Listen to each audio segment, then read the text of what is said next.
నమస్కారం అమ్మా. నమస్తే అమ్మా. అమ్మా, లక్ష్మీదేవి గురించి అందరం ఎక్కువగా మాట్లాడుకుంటూ ఉంటాం. అవునమ్మా. మనం ఎక్కువ ఆరాధించడం కూడా లక్ష్మీదేవిని అందరం ఆరాధిస్తూ ఉంటాం. కానీ దరిద్ర దేవత కూడా ఉంది, దరిద్ర లక్ష్మి అని కొన్నిసార్లు వింటుంటాం. లక్ష్మీదేవి దరిద్ర లక్ష్మి ఇద్దరికి ఏమైనా సంబంధం ఉందా అమ్మా? రిలేషన్ ఏమైనా ఉందా వాళ్ళిద్దరికి? ఉందమ్మా. ఆవిడ అక్కగారు, ఈవిడ చెల్లెలు. అక్క చెల్లెళ్ళే. ఆవిడ జ్యేష్ఠాదేవి అంటారు ఆవిడ్ని. జ్యేష్ఠ అంటే పెద్దది, పెద్ద ఆవిడ లక్ష్మి, దరిద్ర దేవత. చిన్న ఆవిడ లక్ష్మీదేవి.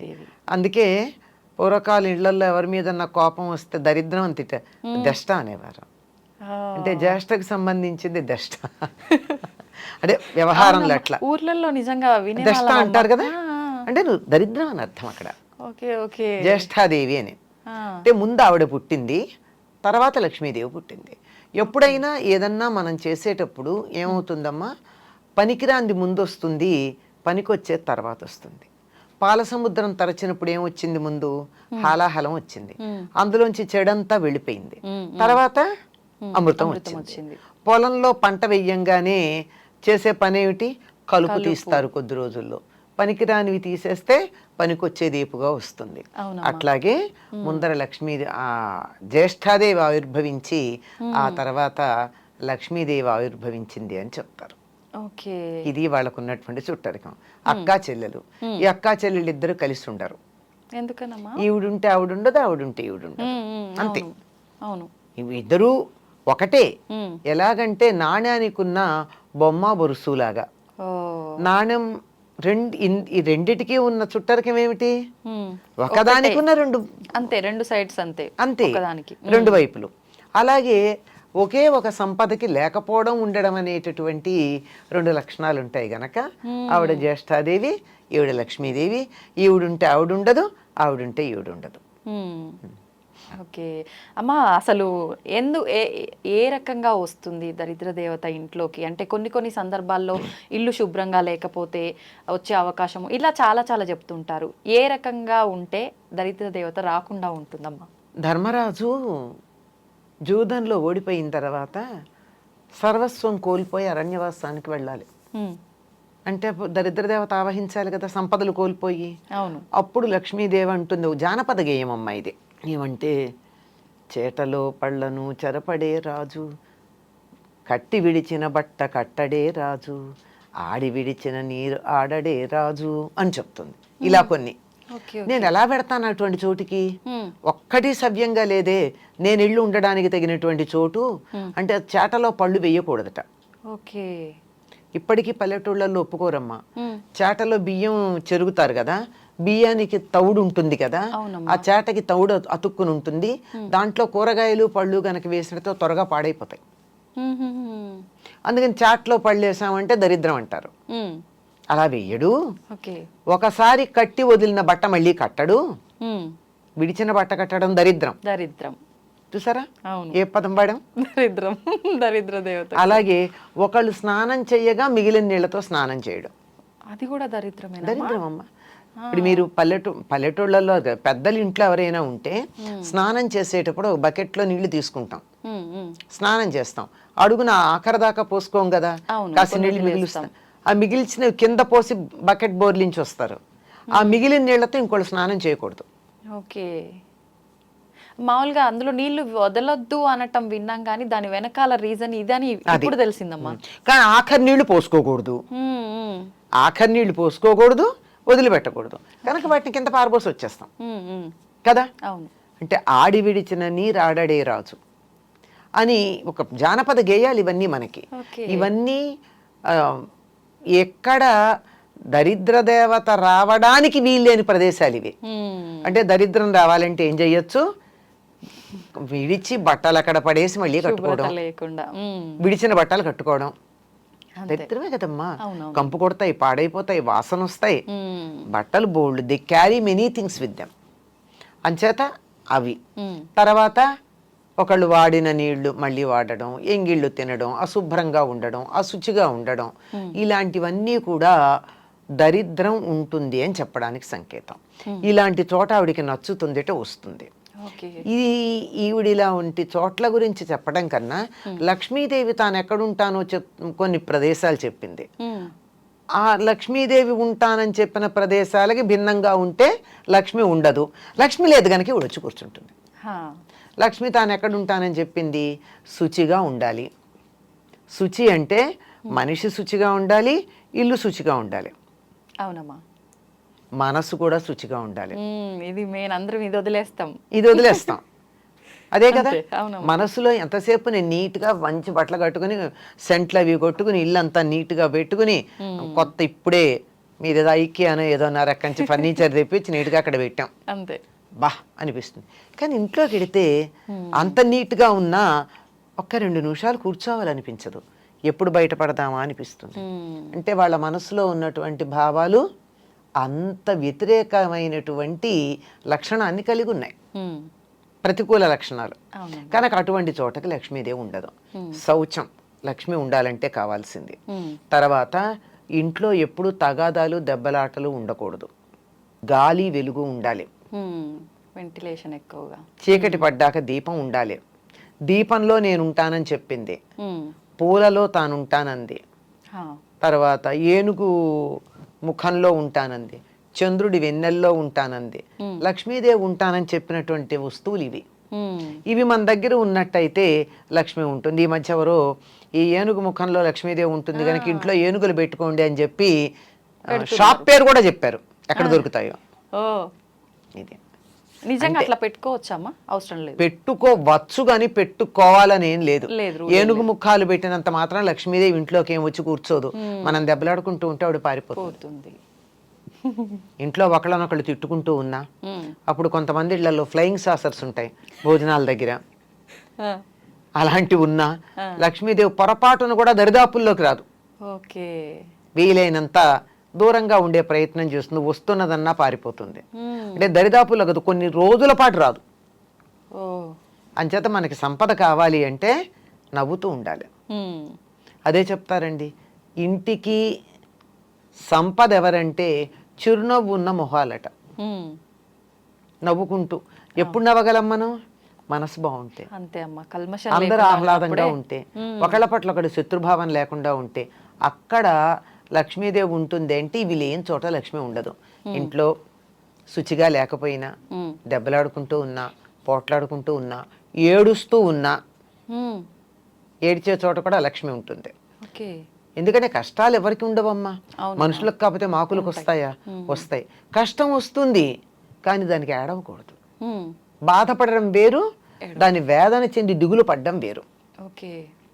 కొంతమంది మొహాలు చూడండి, ఏదో చిన్న బాధ వస్తుంది, మొహం అంతా దీనానాథుల్లాగా మొహాలు పెడతారు. వాళ్ళకి సంపద రమ్మంటే ఎట్లా వస్తుంది? ముందు ఆ మొహం మారిస్తే మీ మొహం కాస్త మార్చుకోండి, మీకు కష్టాలు తొలగుతాయని చెప్తారు చాలా మంది.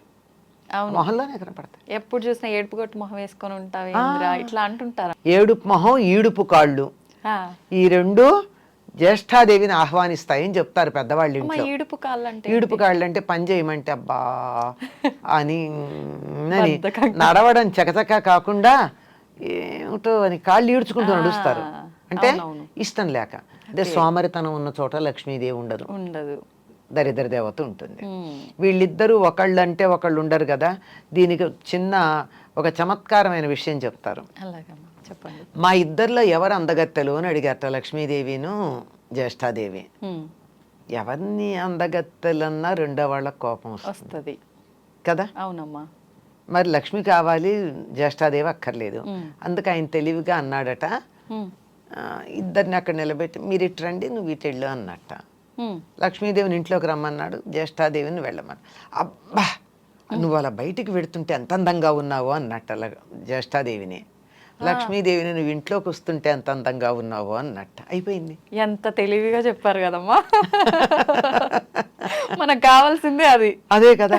అప్పుడు వెళ్తే ఈవిడ వస్తుంది, చీకటి పెడితే గాని వెలుగు రాదు. అంతే అంతే అంతే కదా. అంచేత వెలుగు లేకపోతే చీకటి వస్తుంది. అవును, చీకటి వస్తే వెలుగుపోయింది కాదు, వెలుగు లేకపోతే చీకటి వస్తుంది. అందువల్ల వెలుగుని ఆహ్వానించుకోవాలి, చీకటి దానంతట అదే పోతుంది. అంచేత సూపర్ అమ్మా నిజంగా. ఎవరమ్మా ఇది చెప్పింది? ఏదో ఒక పండితుడి గురించి ఒక కథ చెప్తారు. ఓకే. ఇది ఒక ప్రధానమైన పండితుడు అని కాదు, ఊరికే అసలు తెలివితేటలు ఎట్లా ఉంటాయి అని చెప్పడానికి ఒక పండితుడి పేరు పెట్టి చెప్పినటువంటి లోకంలో ఉన్నటువంటి కథ. చాలా అద్భుతంగా అసలు నిజంగా చెప్పేవారు. ఇలా ఉంటాయి. అంచేత మనకి సంపద కావాలి అంటే లక్ష్మీదేవి లక్ష్మి అంటే డబ్బు అని మాత్రమే అనుకుంటాం మనం. అవునమ్మా. కాదమ్మా, అష్టలక్ష్ములు ధనంతో పాటుగా ధాన్యం, చదువు, ఆరోగ్యం, సంతానం ఇలాంటివన్నీ కూడా లక్ష్ములే. ఇవన్నీ కూడా మనకు అనుకూలంగా ఉండాలి అంటే ఎప్పుడూ మనం ఆహ్లాదంగా ఉండాలి, నవ్వుతూ ఉండాలి, ఇంట్లో గాలి వెలుగు ఉండాలి, శరీరం మనసు కూడా శుచిగా ఉండాలి. ఇవేమీ లేకపోతే అక్కగారు వచ్చి కూర్చుంటారు, అక్కగారు వద్దనుకుంటే ఇవన్నీ ఉండాలి. అంతే. మనం తన కోసం పెద్ద ప్రయత్నాలు ఏం చేయాల్సిన అవసరం లేదు. లక్ష్మీదేవిని ఆహ్వానించాలి, మనకు కావాలి ఇవన్నీ అనుకుంటే ఆటోమేటిక్ గా వెళ్ళిపోతుంది. ఇందులో ఏదన్నా డబ్బు పెట్టి చేయాల్సిన పని ఉందమ్మా? లేదమ్మా. నవ్వుతూ ఉండడానికి డబ్బు అక్కర్లేదు కదా. లేదు. మనసు ప్రశాంతంగా ఉంచుకుంటే సరిపోతుంది. ఇల్లు శుచిగా పెట్టుకోవడానికి డబ్బు అక్కర్లేదు కదా. అవును. పోట్లాడుకోకుండా ఉండడానికి డబ్బు అక్కర్లేదు కదా. తిట్టుకోకుండా ఉండడానికి డబ్బు అక్కర్లేదు కదా. ఏడవకుండా ఉండడానికి డబ్బులు అక్కర్లేదు కదా. ఇవేమీ డబ్బులు అక్కర్లేకుండానే మనకి లక్ష్మి వచ్చేటటువంటి సాధనాలు. అంతే, మనం రూపాయి ఖర్చు చేయాల్సిన అవసరం లేదు. కానీ చాలా మంది ఇవన్నీ జరగాలంటే ఈ రెమెడీ చేయాలి, ఆ రెమెడీ చేయాలి, ఇలాంటివన్నీ చెప్తుంటారు కదమ్మా. అసలు ఇవన్నీ వర్కౌట్ అవుతాయా? అవ్వవనే అనిపిస్తుంది ఇప్పుడు మీరు చెప్పినవన్నీ వింటే. ఇవన్నీ ఈ లక్షణాలని తీసుకొచ్చే సాధనలకు మనకు వస్తాయి అంతే. ఓకే. ఇప్పుడు మీరు ఈ జపం చేస్తూ కూర్చోండి అంటే తిట్టకుండా ఉంటారు, అంతసేపు చాలదు. అంతే అంతే కదా. ఏదో దేవుడు పూజ అనగానే జపం చెయ్యాలి అంటే శుచిగా ఉంచుకుంటారు కదా మిగిలిన సమయానికన్నా. ఇలా ఉపయోగపడతాయి. లక్ష్మీదేవి రావడానికి కావలసినటువంటి వాతావరణాన్ని కల్పించడానికి ఉపయోగపడతాయి. ఆ వాతావరణం మంత్రం లేకుండా కూడా మనం కల్పించుకోవచ్చు. అంటే మంత్రాలు వద్దని కాదు, వాటికి శక్తి లేదు అని చెప్పట్లా నేను. అవన్నీ చెయ్యలేకపోయినా ఇలా ఉంటే వస్తాయి. చేయగలిగితే చేసుకోవచ్చు, చేయలేకపోతే ఇవి చాలు, అవసరం లేదు. మళ్ళీ మంత్రం అంటే మనం చెప్పే విధానం అటు ఇటు అయినా కూడా మీరు అన్నట్టు అర్థాలు మారిపోతున్నాయి. దానికన్నా మనం ఇదంతా మీరు చెప్పినట్టు చేసుకోవడమే బెటర్. హాయిగా ఉండండి. అంతే అంతే. లలితా సహస్రనామంలో ఒక నామం ఉంది అమ్మవారి గురించి, సుఖారాధ్య అని ఉంది. సుఖంగా ఆరాధించబడేది. సుఖంగా ఆరాధించేదానికి ఎందుకు కష్టపడతామమ్మా? అమ్మవారి ఆరాధన సుఖంగా చేసుకోవచ్చుగా. అంతే, హాయిగా చేసుకోవచ్చుగా. కష్టపడి ఎందుకు చెయ్యాలి? సోమరితనం ఉండకూడదు కానీ, అవునవును, బద్ధకం ఉండకూడదు కానీ కష్టపడమని చెప్పరా. అందరూ ఆర్భాటాలు, హంగులు, హడావిడి, పూజలు ఇవన్నీ అనగానే అమ్మో అన్ని నియమాలు పాటించాలి, ఎన్నో కష్టాలు, ఇబ్బందులు. నియమాలు ఉన్నాయి లేకపోలా, కానీ అవి కూడా చాలా తేలికైన నియమాలు. మనం అనుకుంటే తేలికమ్మా. కాదమ్మా, శుచిగా ఉండమంటే అదేమంత కష్టం? ఉతికిన బట్టలు కట్టుకోమంటే కష్టమా? ఇల్లు శుభ్రంగా పెట్టుకోమంటే కష్టమా? సోమరిపోతులకు కష్టమే అమ్మా. సోమరిపోతులకు అందుకే సోమరితనం ఎలా ఉంటుంది? ఉండదు. అంచేత కొంచెం శుచిగా పెట్టుకోండి అంతే. ఇలా చిన్న చిన్నవి ఈ రెండే కదా, ఇంకా కొన్ని ఉన్నాయి. అవి కూడా చాలా ఏమీ కష్టం లేనివమ్మా. ఏమీ ఆ మాత్రం కూడా కష్టపడకుండా మంత్రం చేయడం కష్టం కదా. అవును అవును, చాలా కష్టం. ఇంకేదో రెమెడీస్ అవి చేయండి చేయండి అని చెప్తే డబ్బులు ఖర్చు పెట్టి చేయడం కష్టం కదా. వాటికన్నా ఇది తేలిక కాదు. మరి పైగా శుభ్రంగా ఉంచుకుంటే మనకే ఇంకా హెల్త్ ఇష్యూస్ రాకుండా ఉంటాయి. ఇది ఒక ఫేవర్ కూడా ఉంది కదమ్మా. అది కూడా లక్ష్మే కదమ్మా, ఆరోగ్య లక్ష్మి. అంతే అంతే.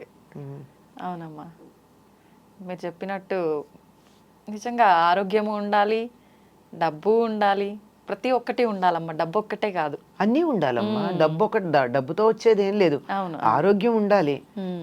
మనకి కావాలంటే పిలిచే మనుషులు ఉండాలి. బోల్డ్ మంది పిల్లలు ఉన్నారు, కానీ కప్పుడు కాఫీ ఇచ్చేవాళ్ళు ఉన్నారా? గ్లాసులు మంచినీళ్ళు చేతికి అందించే వాళ్ళు ఉన్నారా?